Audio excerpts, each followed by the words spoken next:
n'afa Nna na Nwa na Mmụọ Nsọ.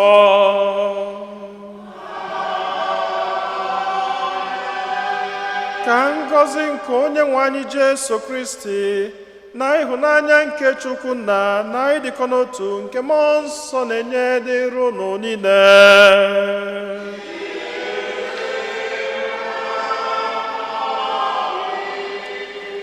Ụmụnne m na Kristi, tata bụ ụka nke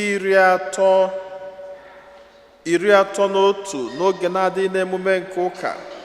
Anyị na-ekene Chineke maka ọmarịcha ụbọchị tata, maka ngọzi ya niile n'ebe anyị nọ. Ka anyị na-ekene Chineke, ka anyị na-ewere onwe anyị na-erinye n'aka Chineke, na-ayọ ka ọ na-edu, ka ọ na-agọzi, ka ọ na-agbazili anyị. Tata n'ụzọ pụkwazịla iche, anyị ga-eme nwa anyị nwoke Chimereze Noel Okolo Mmirichukwu, na-ayọ ka amala Chineke baa ụba n'isi nwatakịrị ọfụ n'ụwa. Ezinụlọ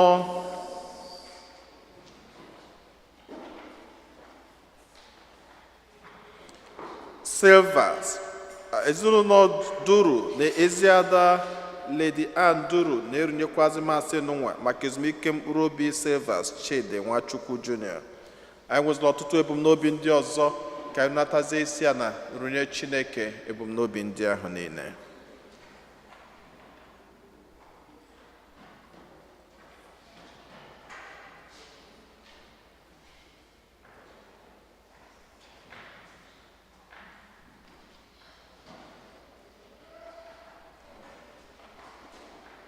Ụmụnna, ka anyị kwado onwe anyị nke ọma maka nnukwu mme nke Yukaristia n'ụwa site n'ikwupụta njọ anyị.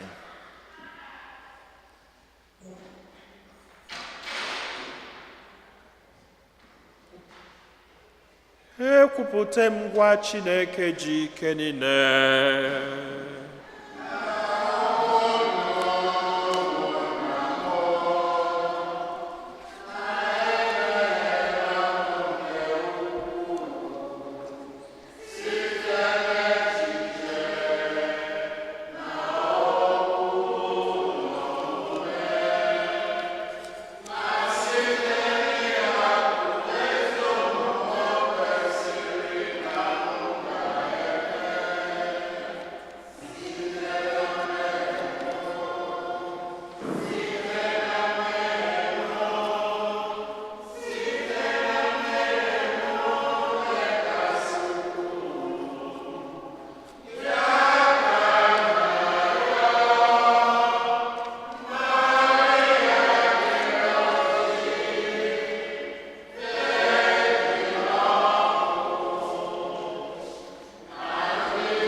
Ka Chineke ji ike niile mere anyị ebere, gbaghara anyị njọ anyị, duru anyị na ndụ ebebe.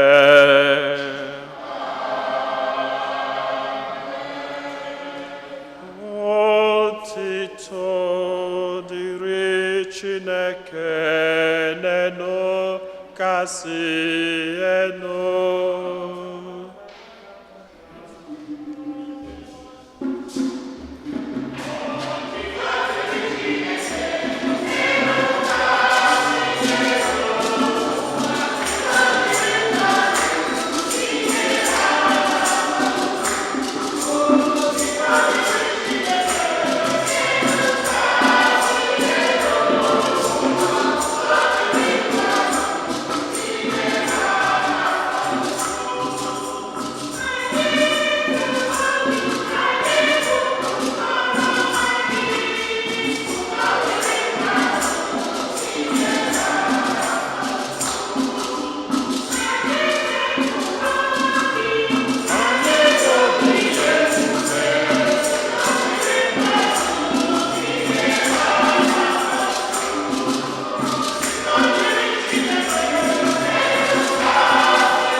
Ka anyị yọọ ayịyọ.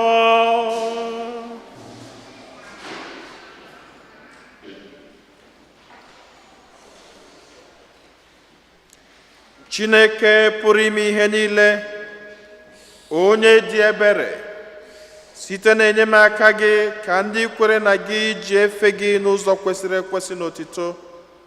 Biko mee ka anyị ghara imejọ gị n'ụzọ ọbụla oge anyị na-agba ọsọ nkwa ahụ ikwere anyị. Anyị yọrọ nke a site na dị nwere anyị Jesu Kristi nwa gị, onye gị na ya dị ndụ na-achị na ịdịkọ n'otu nke mmụọ nsọ, otu Chukwu site n'ụwa ta ụwa niile.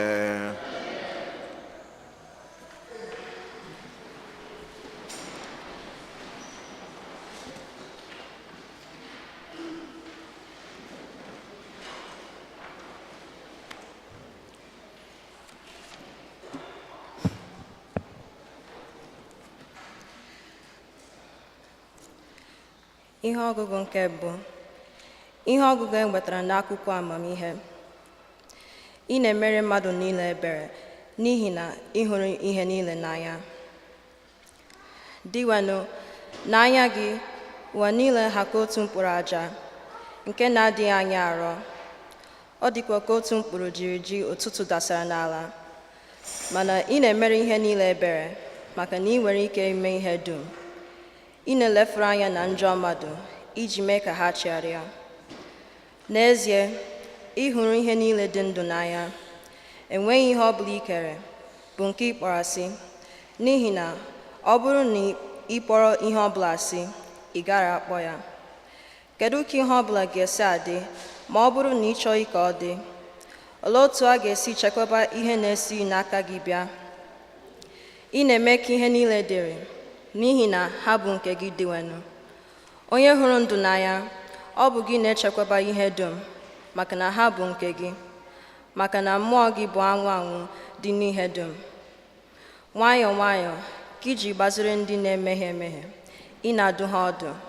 Ị na-echetakwara ha otu ha siri mee ka ha were sepụ aka n'ihe ọjọọ, were tụkwasị obi na gị bụ osebụrụwa.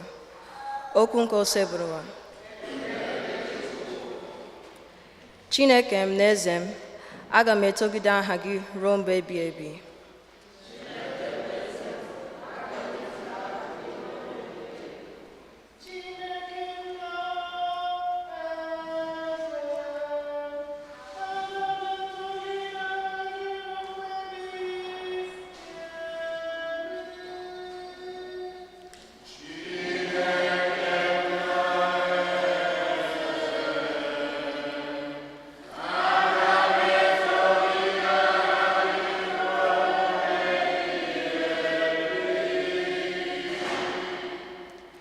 Chineke m na eze m, aga m eto gị, aga m agọzi aha gị ebi ebi, aga m eto gị kwa ụbọchị, aga m eto aha gị ebi ebi.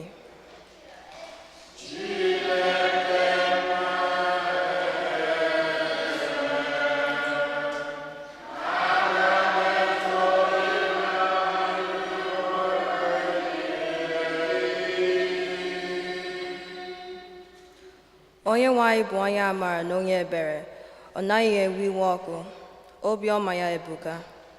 Ọ na-emere ihe niile o kere ka ebere.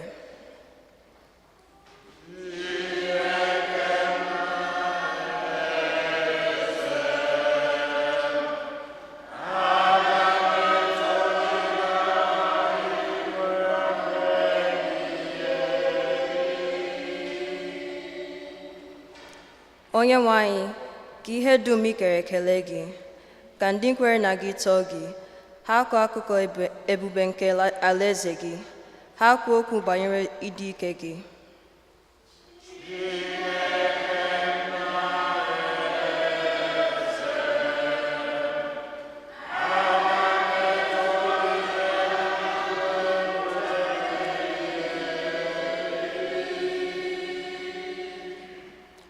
Onye nwe anyị kwesịrị ntụkwasị obi n'okwu ya niile, ọ dịkwa asọ n'ọrụ aka ya niile. Onye nwe anyị na-ebulite ndị niile na-ada ada, ọ na-ekulite ndị niile hụrụ ehuru.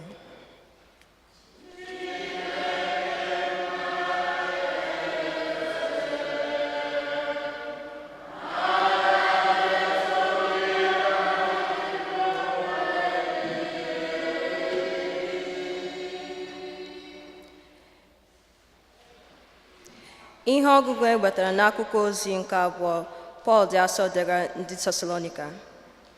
A ga-enye aha Kristi otito n'ime unu, tokwa unu n'ime ya. Anyị na-echeta unu n'ekpere ugboro ugboro na-arịọ ka Chineke anyị mee ka unu bụrụ ndị kwesịrị ekwesị maka okwu ahụ ọ kpọrọ unu.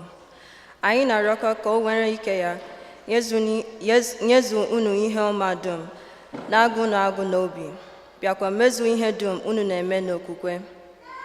Otu a ka ga-esi enye aha Onyenwe anyị Jesu Kristi otito n'ime unu, bịakwa nye unu otito n'ime ya, site na amara nke Chineke anyị na nke Onyenwe anyị Jesu Kristi. Ụmụnna m, abịa n'okwu gbasara ọbịbịa nke Onyenwe anyị Jesu Kristi, n'otu anyị niile ga-esi gbaa ya gburugburu, unu ekwekwala ka ume n'obi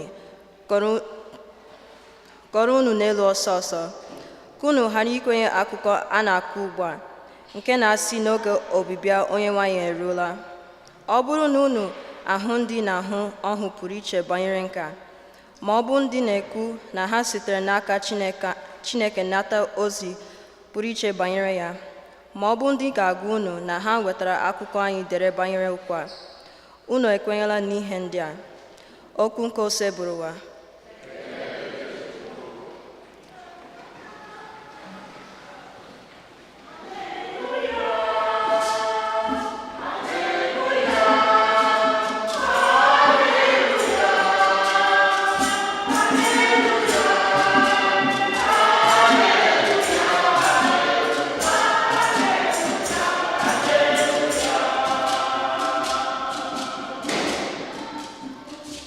Aleluya, aleluya. Ngọzi dịrị eze na-abịa n'aha dị nwenụ. Udo n'eluigwe, otito n'elu kacha elu. Aleluya.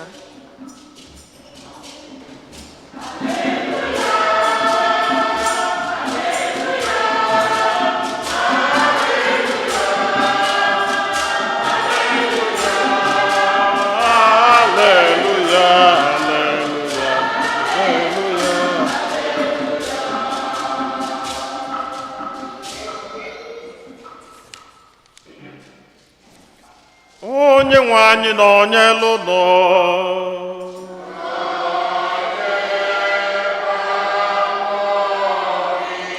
Ihe ọgụgụ nke a si n'oziọma dị nsọ nke Luku dere.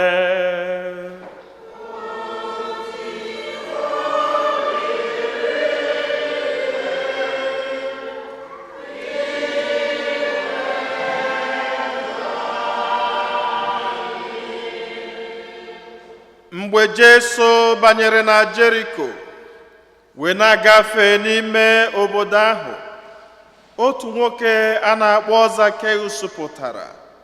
Nwoke ahụ bụkwa nnukwu ọgaranya, bụrụkwa onye isi ndị ọna ụtụ.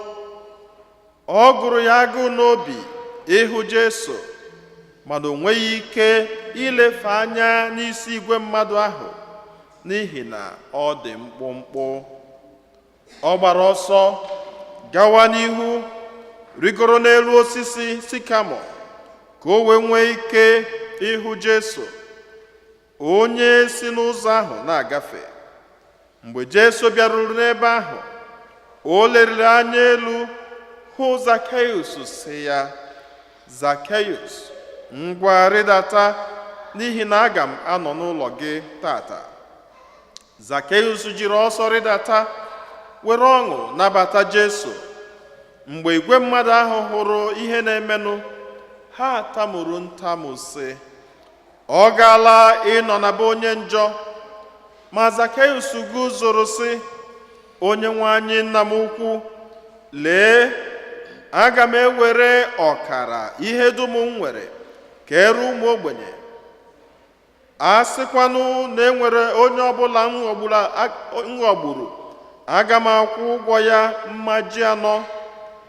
Jesu were sị ya, taa ka nzọpụta bịaruru n'ụlọ ebe ọ bụ na nwoke a sokwa bụrụ nwa Abraham, maka na nwa nke mmadụ bịara ịchọpụta na ịzọpụta ihe furu efu. Oziọma nke ose bụ ụwa.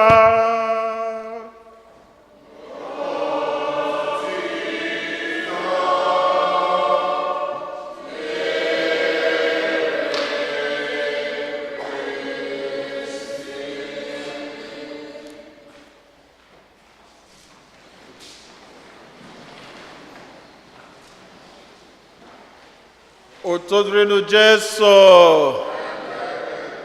Onye jisi ike. Onye gbakata ya alụ. Nnọnụ. This is for not the kwana ka anyị na-adị. Ahịzị ndị ba ndeke, thank you. Anyị adịna ka anyị na-adị. Mana ndị ba ndeke na ndị ba okolo, thank you. And I hope na ọ ga-esi etu adịrị na-aga in Jesus' name. Abụ m onye ka mbụ n'ụwa, abụ m onye Chineke na-echere m echiche ọma.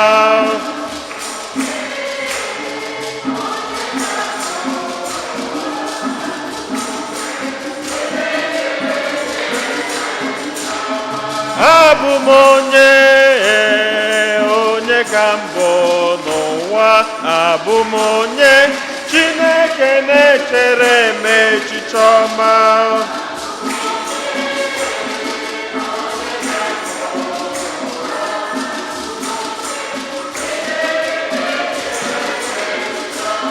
Ịbụkwa onye ka ịbụ n'ụwa, ịbụkwa onye Chineke na-echere gị echiche ọma.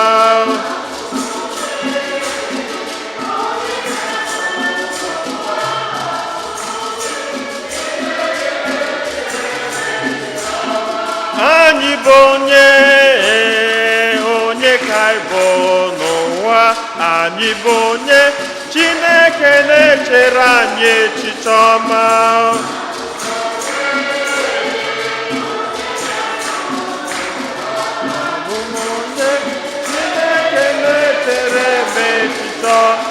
Nyenụ ya,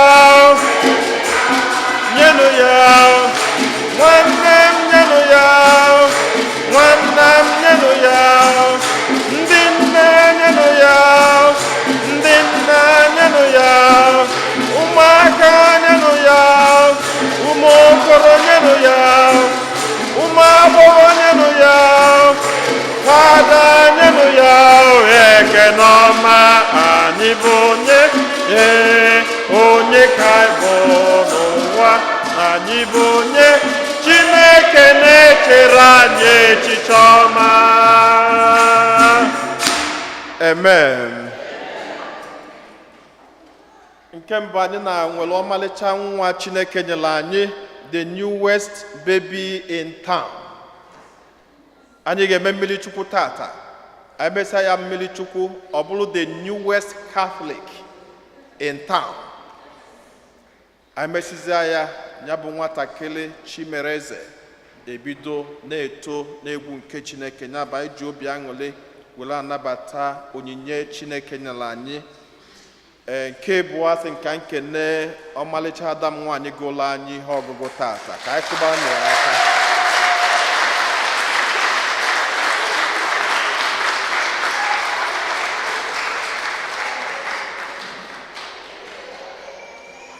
God bless you. God bless you. Yeah, and at this part I want to speak in English so that nobody will say he or she doesn't hear. I know all of you saw what she did. Am I right? Yes. And how she read Igbo like she was born in Igbo land. But I want to sincerely appreciate the mother, Carol. Maka na ndị Igbo si na ọ bụ aka mele azụ omegene ọgba nkụ. Onye si na ọ dịzi ya bịa n'ogu ọnụ ka ịfụ. Onye si na ọ dịzi ya bịa gụọ ka ịfụ. If you say it's easy, come and do it, let's see. But she did it. And how did she do it? She did it because she spent 3 years in Nigeria. 3 years in Nigeria. And when she was going to Nigeria, for her, it was a no-no. But the mother braved it. And even at a point, she decided she's not going back. And to tell you the truth, why I am so appreciative of what she did was that I remember she was crying here in the church. And I saw her crying because, she's a very, very good girl. So I saw her, I said, why are you crying? And she said, I don't want to go back to Nigeria again. But the mother said, shut up, you're going back. I cuddled her and I said, it's just 1 year more. After 1 year, you come back. If she tells you to go back, don't go again. And she said, okay. And she went back. And she did it. And she came back an American and Igbo girl. Congratulations.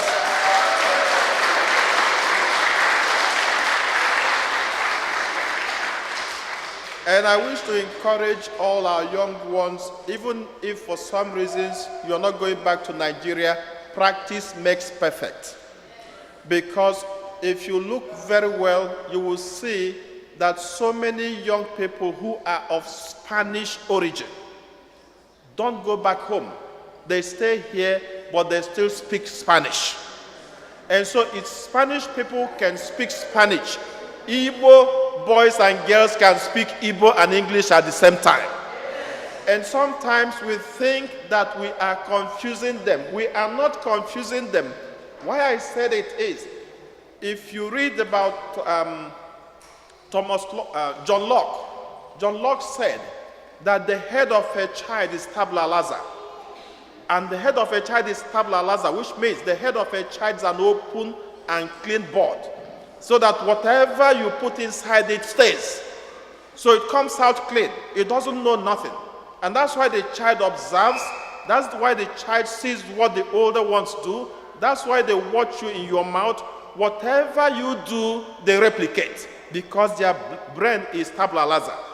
So at home, as I say, sometimes we speak all this English that we speak that doesn't make sense. Don't speak those English that doesn't make sense to them. Because, sometimes we put it up, we put it down, trying to imitate America, which we can never be because our tongue is already clogged. So we can, no matter the way we speak it, our tongue is already clogged. So we cannot even speak America, no matter the way we do it. But they can speak America comfortably because they are kids. They can learn. We cannot learn. We're already cut off. We're already cut off. So what it means is, speak Igbo to them. Don't speak all this our adulterated English. Speak Igbo to them, and then when they go to school, they learn English, so that they bring both of them home. But sometimes we put our own English and put into their tongue, so they don't even know which one is right or wrong. So they speak our own English, and they speak American English, and sometimes it's so diluted that they don't even know what they are speaking. So speak Igbo to them, they will learn. And then also when they go out to school and other places, they learn English. So I am so grateful, and that's part of why we have Youth Mass. We have Youth Mass to get them involved, to be part of what we are doing, and then to speak Igbo, to read Igbo as much as they can. So you can learn, even if you don't go to Nigeria. The problem is, are you interested? So who is interested in learning Igbo here? Raise up your hand. No, not adults. The kids. Okay, good. At least I could see some hands at the back.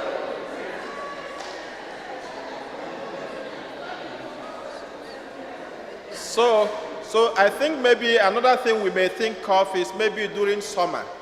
During summer, maybe if we have a person who is a teacher among us, during summer we can make out a little time, even if it's once a week. We gather them together and then teach them a little. No matter how small it is something. So no matter how small it is, let them learn and learn. It's very, very important. Maka na obo no na akuziri olu ha, dekwo maka ka ga-elecha na obi ha. Ano ebe a na-asụ Igbo, na-asụ Igbo, ndị obodo ewere Igbo na-asụ, sụọ ime Igbo, ewere ani obi ha niile megene lee eche no ofu nwa enyi nwoke ha bi here. Ụmụaka azụcha ha ebe a na-asụsụ oyibo a. Papa ha mesịa na Nigeria. Messia coincidentally won after some years, so they went back for the funeral.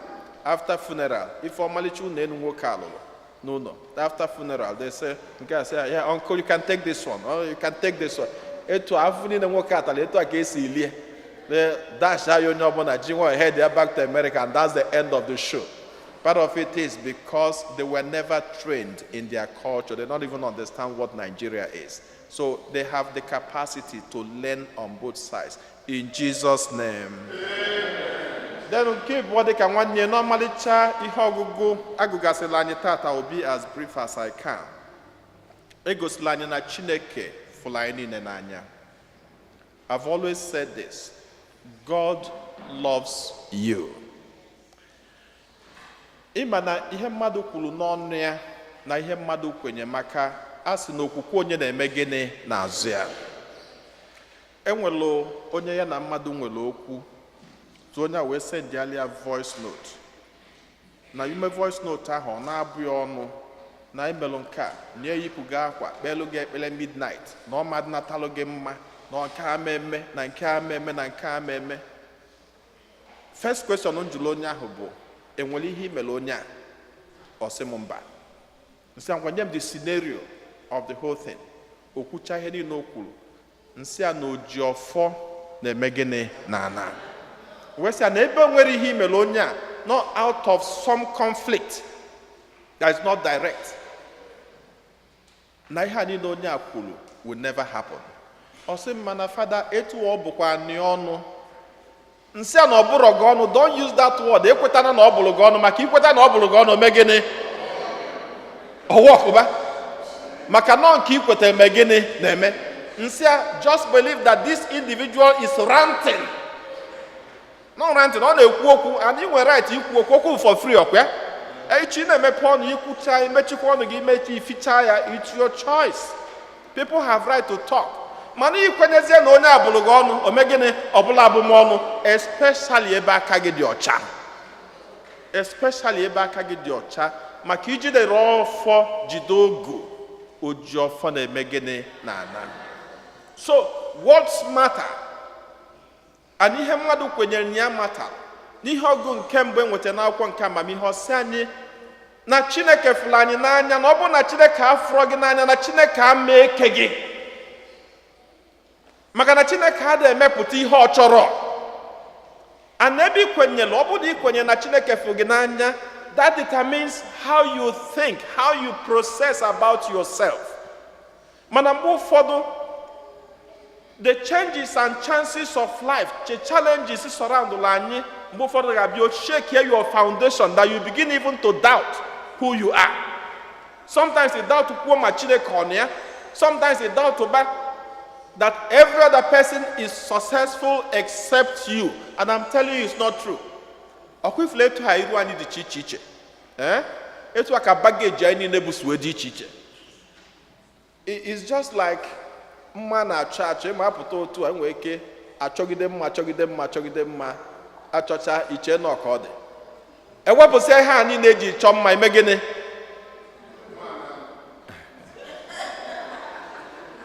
Ya bụ etu aka ọ dị n'ihu ụwa niile, etu anyị niile dị ofu ofu, etu ahụ ka mkpa anyị niile dị ofu ofu. Enwere onye Chineke fụrụ n'anya iche against ndị ọzọ. Etu ọ dịzị bụ gị nwa na onwe gị ikwu that you are God's number one. And ikwenye na it is special in the sight of God. It is special. Mana ọ bụ na ikwenyere, then you begin to understand it differently. Onye amamihe si anyị, ọ bụ na Chineke afụrọ gị n'anya, Chineke ama eke gị. And ọ bụ na Chineke afụrọ gị n'anya, na ọma na-echekwaba gị ụtụtụ, efifie na abalị. And ọma na-anọnyelu gị ọpụpụ gị niile na mbata gị niile. Anyị banye n'ozi ọma, egosi anyị onye a na-akpọ Zacchaeus. Zacchaeus bụ onye ọnụ ụtụ. Enwego mbọsị nkọwala ụnụ ihe ndị Juu ji wee kpọọ, because ọ bụ na ị na-enye anyị ga-afụ mgbe Jesu batara na bie, ha sịrị na ọ batara bụ onye ome njọ. Gịnị ka o ji bata na ya? Of course, kedu ka ihe Jesu na-achọ bụ onye njọ? Gịnị ka Zacchaeus ji wee bụrụ onye njọ? Na be ndị Juu, onye ọbụla na-anụ ụtụ, which na mụ na ụnụ IRS so na ụfọdụ lakekwa IRS because ha na-enweta ego na file tax, so ha ga na-ekpe ekpere na-echekwube February. Ụfọdụ echacha IRS with passion. Ndị otu m because ha na-eme anyị ihe rinne. But other than that, taxation enwere onye ọ na-atọ ụtọ. Enwego mbọsị nkọli ya here. When I came in newly, nje ShopRite, then I was living in Brooklyn. So mbanye, I think I had a little money. Can pick a few things in need. Abaezi am fair na onye si Nigeria wee bịa fụ nke $5 and change nke this that. Mpịkọcha ha niile wee si okay ha ga-abụ ebe $20 for instance. Mgbakọ ya nchili ha niile jezie na counter ka m kwụọ ụgwọ. Apịsị amalụgo m ego because ama m ego na m ji, so ji aka m gbakọ lụọ mass wepụ. Hazen wote, for instance, $24. And say, no, not brought $24. It's illegal in hand. Yeah. Now, here, Kulobo, can you see here? I say, no, $24. And say, why? I say, plus tax. And say, what tax?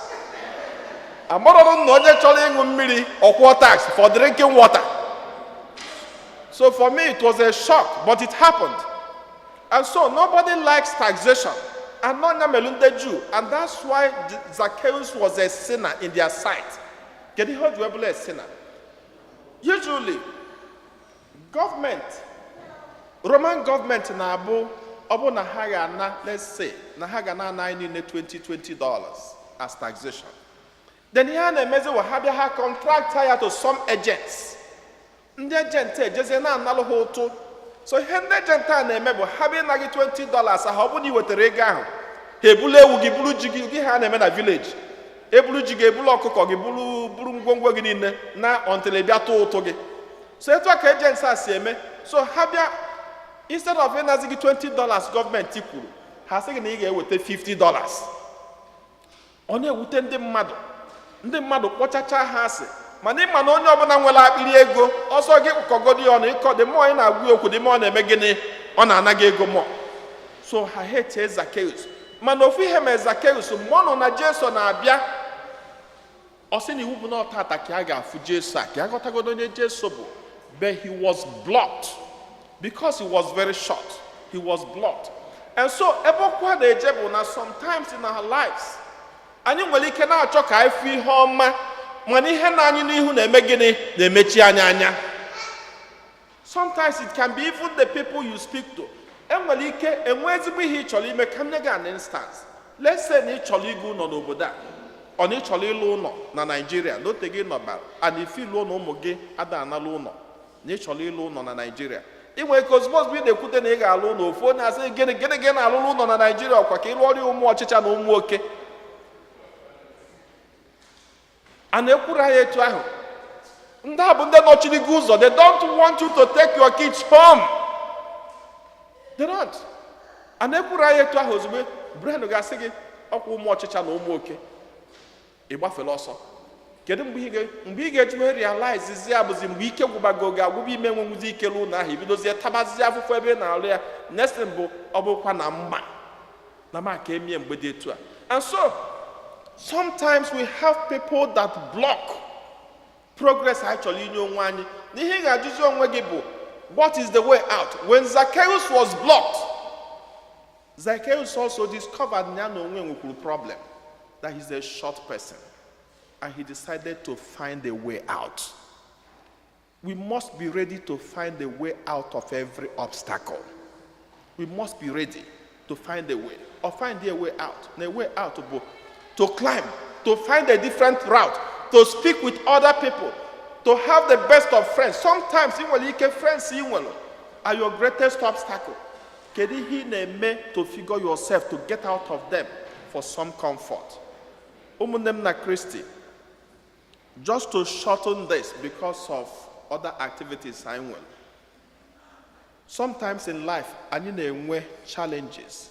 It cannot block what we want to do. The successes we want. What are those? That's number one.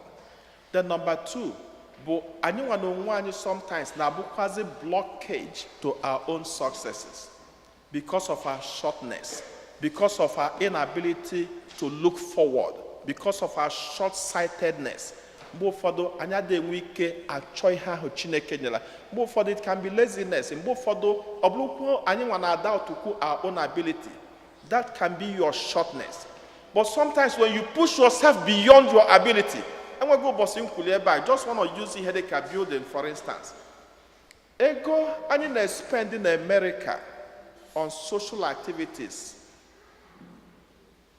sometimes affects even other things that you achieve. It takes planning. It takes planning. You have to also change your game. Let's say in 4 years I want to give myself a break from all this social. Can you translate here whatever you are able to get into something be very positive for you? You must be able to move and change. Then the last part of it, Zacchaeus, who discovered his shortness, was able to make promises. He didn't want people to translate him from what they want, because how translate here as a sinner. But Zacchaeus would say, Obugodi na-esi na m dị incapable, Chineke, onye ọbụla m gwuru wayo, agbenyechi ya mmaji kwuru mmaji, I want to mend my life. Always be ready to mend your ways. Face your challenges. Challenge doesn't kill. Most times, what it does is it toughens you and it brightens your horizon. Be ready to face your challenges. Ka anyị nwee ike mepụta ihe na ndụ anyị ka Chineke gọzie anyị niile site na Kristi Onyenwe anyị.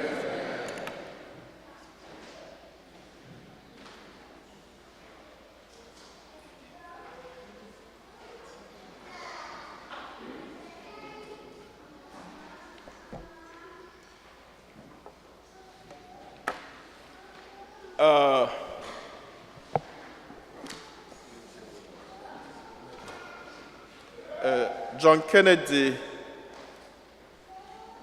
na Chidera, ọ bụ na unu chọọ ka anyị mee nwa anụnwa baptizim gbagotania n'ọlta nke Chineke.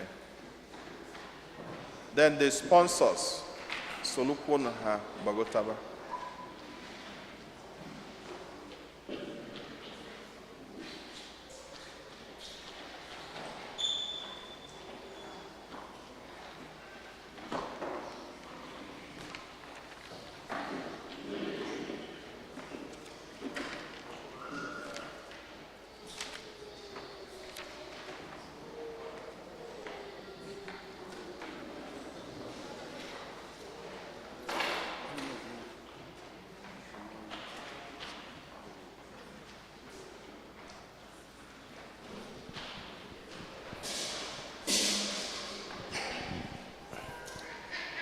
Kedu ahụ unu chọrọ ka a gụọ nwatakịrị nwa? Noel. Noel. Kedu ihe unu na-achọ n'aka ụka maka Noel? Baptism. Baptism. You have asked to have your child baptized. In doing so, you are accepting the responsibility of training her in the practice of faith. It will be your duty to bring her up to keep God's commandment as Christ taught us, by loving God and our neighbor. Do you clearly understand this? Yes, I do. Yes, I do.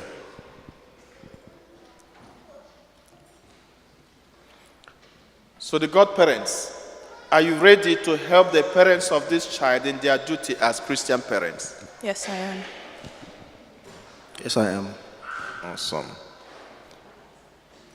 Noel Chimereze Okolo. The Christian community welcomes you with faith and great joy.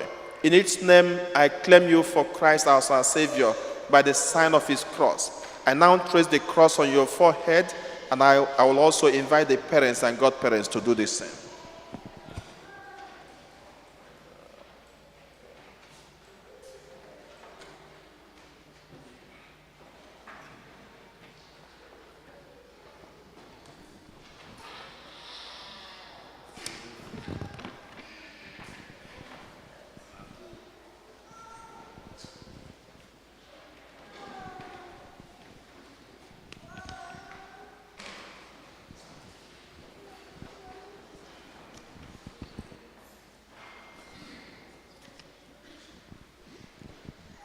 Almighty and ever-living God, your Son,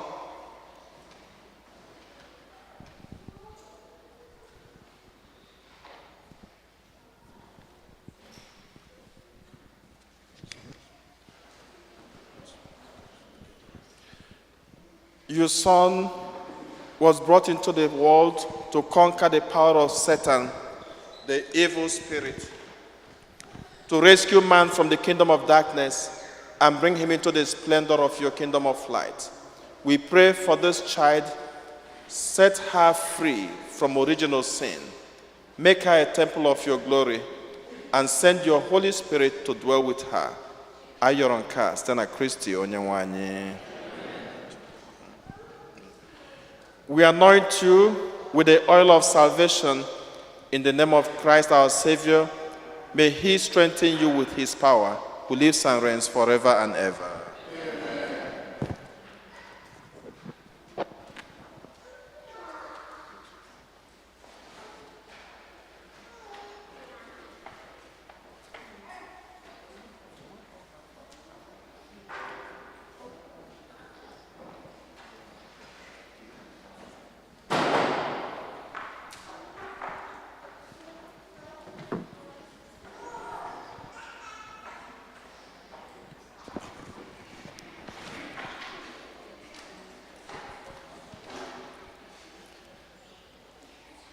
Chimereze Noel, may you have the strength in the power of Christ our Savior, who lives and reigns forever and ever. Amen.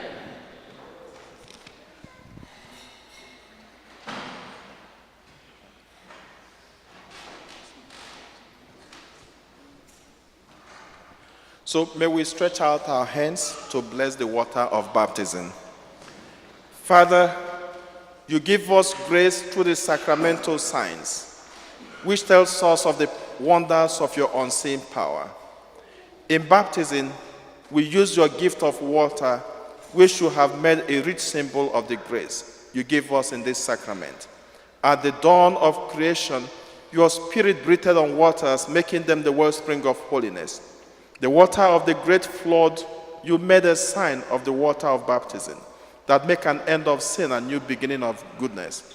Through the waters of Red Sea, you led Israel out of slavery to be an image of God's holy people, set free from sin by baptism. In the water of Jordan, your Son was baptized by John and anointed with the Holy Spirit. Your Son willed that the water and blood should flow from his side as he hung upon the cross. After his resurrection, he told his disciples, "Go out and teach all the nations, baptizing them in the name of the Father and of the Son and of the Holy Spirit." Father, look now with love upon your church and unseal for her the fountain of baptism. By the power of the Holy Spirit, give to the water of this fount the grace of your Son. You created man in your own likeness, cleanse him from sin in the new birth to innocence by water and the Holy Spirit. We ask you, Father, with your Son, to send the Holy Spirit upon the waters of this fount. May all who are buried with Christ in the death of baptism rise also with him to the newness of life. Ayoronka, Stena Christi, Onyenwanyi. Kita, anyị ga-ajụzi njọ ọbụnụ n'anyụ na-afụ na mmanụ ahụ eteli n'obi in the chest bụ oil of the catechumen. Ọ mmanụ izi etelia iji welu wepụ ya na njọ iji wee mie onye ụka. Ọnya bụ mmanụ etelia ihe ahụ n'obi.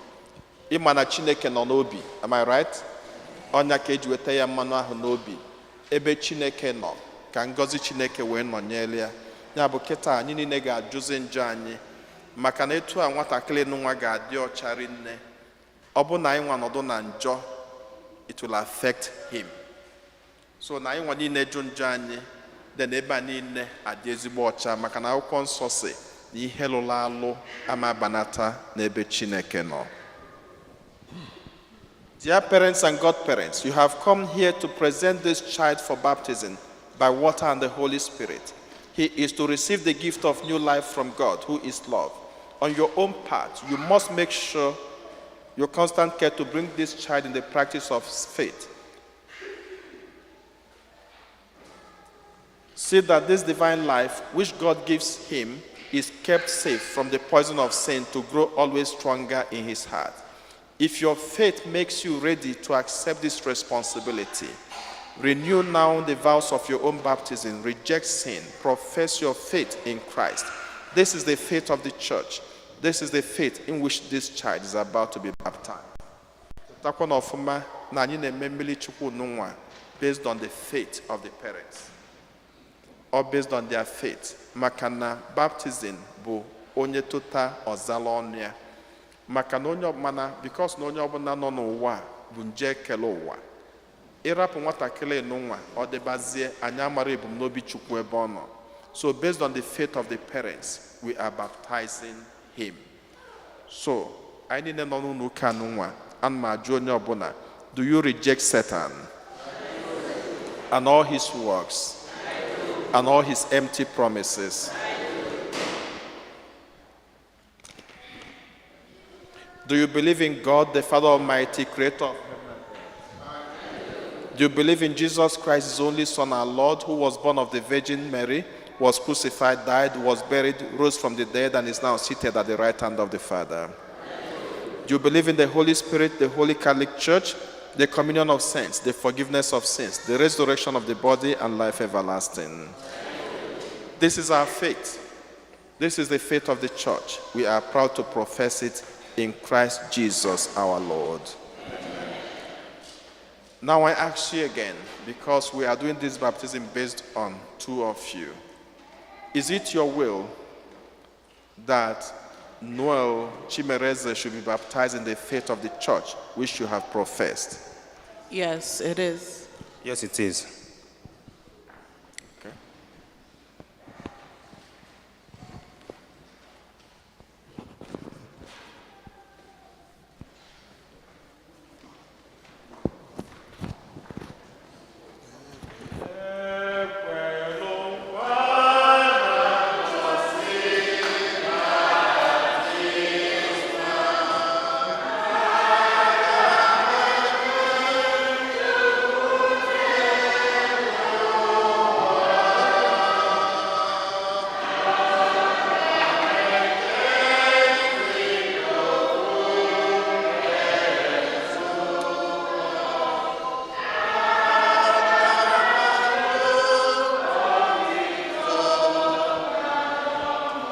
Nyerumaka,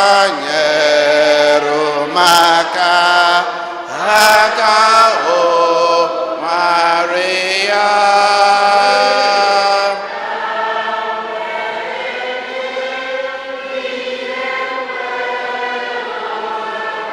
Were na nkwa Abaptizie gị n'afa Nna na Nwa na Mmụọ Nsọ.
Ugbu anyị na-achọzi nọdụzie na na.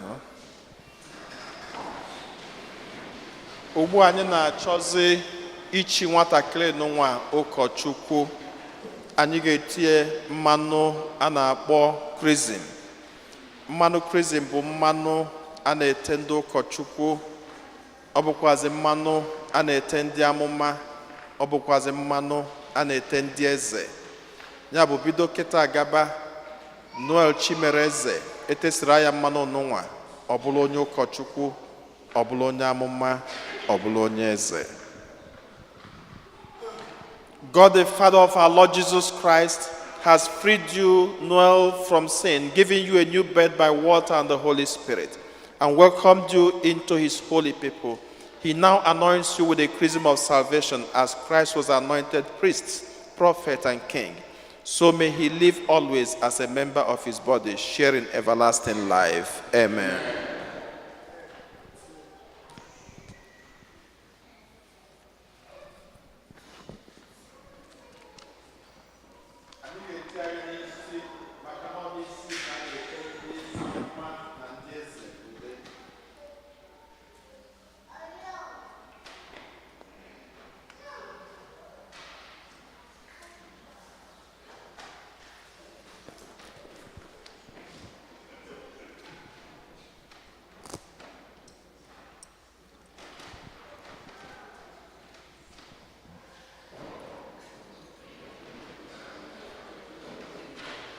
Noel Chimereze,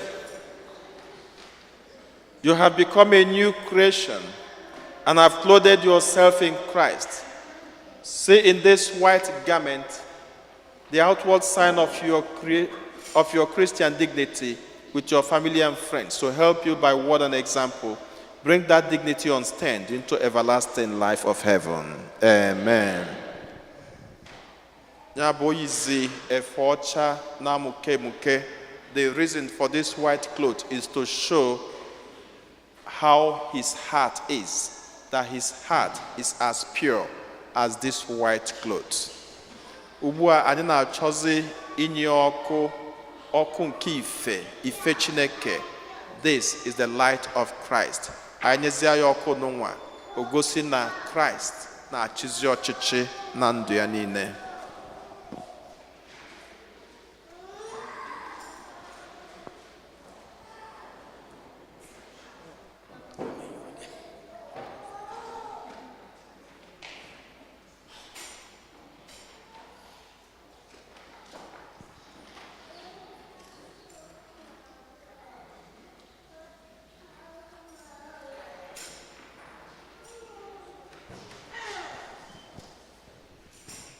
Receive the light of Christ.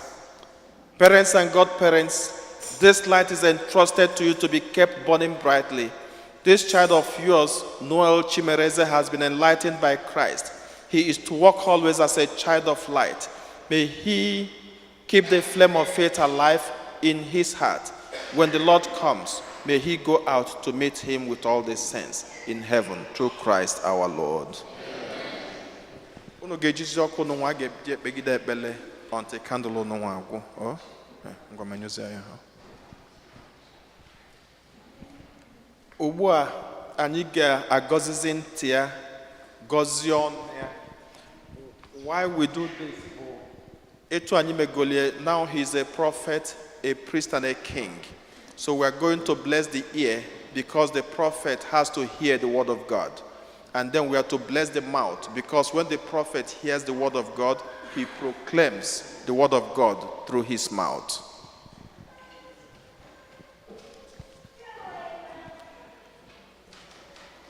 The Lord Jesus made the deaf hear and the dumb speak.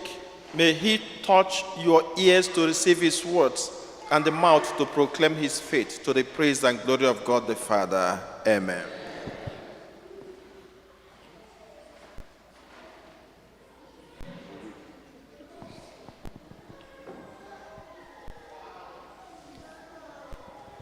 So ka anyị kwụọ ọnụ Chimereze aka.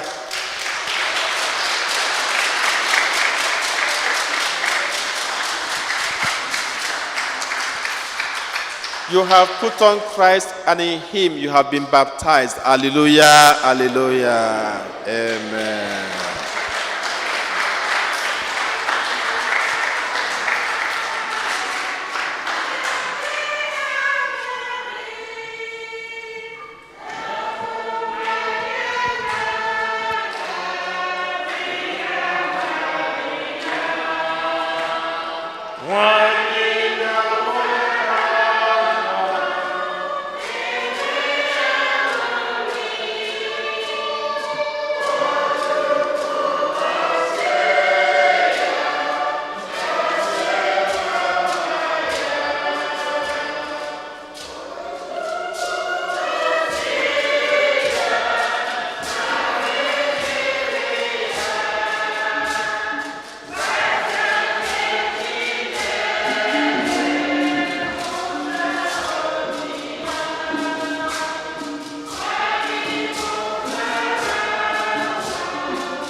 Understanding, offering himself in place of me.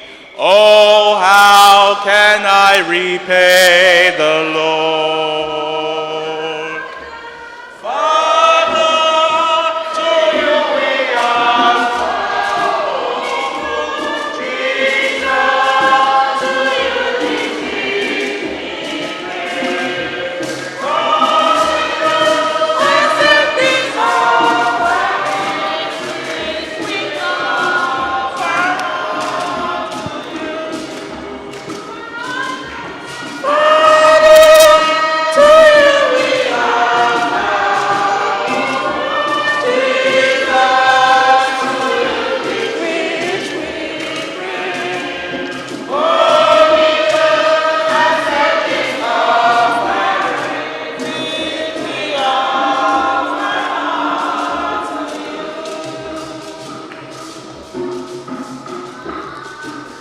I believe that what the scripture said about the love beyond my understanding, forgiveness beyond comprehension. Oh, how can I repay the Lord? To you we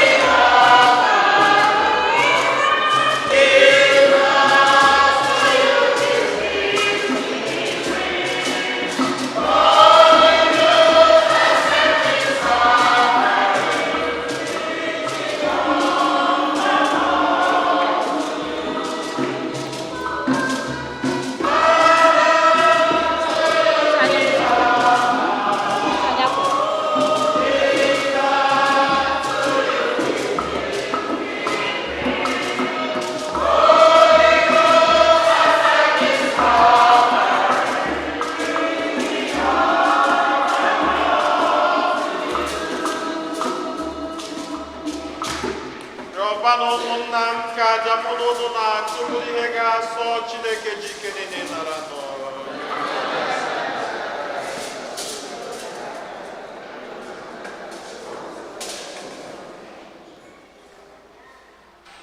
Onye nwe anyị biko mee ka aja nke a bụrụ gị aja na-enweghị atụtụ, were obi ebere nye anyị onyinye gị dị nsọ n'uju.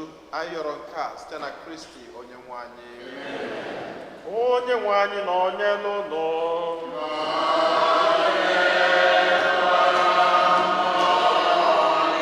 wenite n'obi enu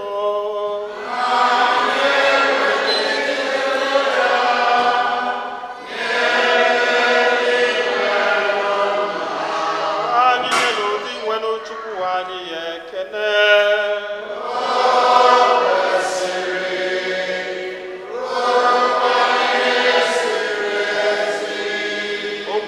ezie bụrụkwa ihe ziri ezi na nsọ ndụ na anyị ga-enye gị ekele oge niile na ebe niile o nna dị nsọ Chineke ji ike niile ji ụwa ntụ ụwa site na Kristi dị nwe n'anyị onye jiri ihe ebere o nwere maka mmehie mmadụ kwere ka mụọ ya na Virgin Maria ọ gbapụtala anyị n'ọnwụ ebe ebe site n'ọnwụ ọ nwụrụ n'elu obe bịa si na mbilite n'ọnwụ ya nye anyị ndụ ebe ebe n'ihi nke a anyị na-eso igwe ndị mama niile nke n'igwe na-eto ebebe oge niile na ukwe na-asị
anyị na-arịọ ka ido onyinye ndị a nsọ na-erukwasa ha mmụọ gị ka ha wee ghọrọ anyị arụ n'ọbara nke onyenwe anyị Jesu Kristi onye bịara tupu edunye ya n'ọnwụ nke o jiri aka ya wee nara o were achịcha nye gị ekele na otito nyawa ya nye ya ụmụazụ ya sị naranụ nke a rienụ ya unu niile nke a bụ arụ m nke a ga-eduru nye maka ụlọ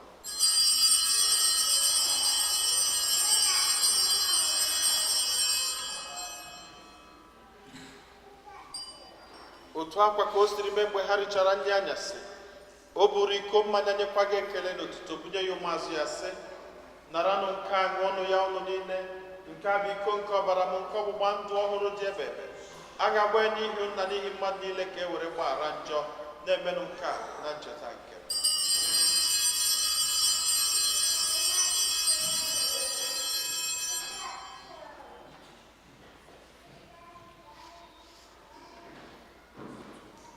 ka anyị kwupụtanụ n'ihe omimi nke okwukwe anyị na-eme ugbu a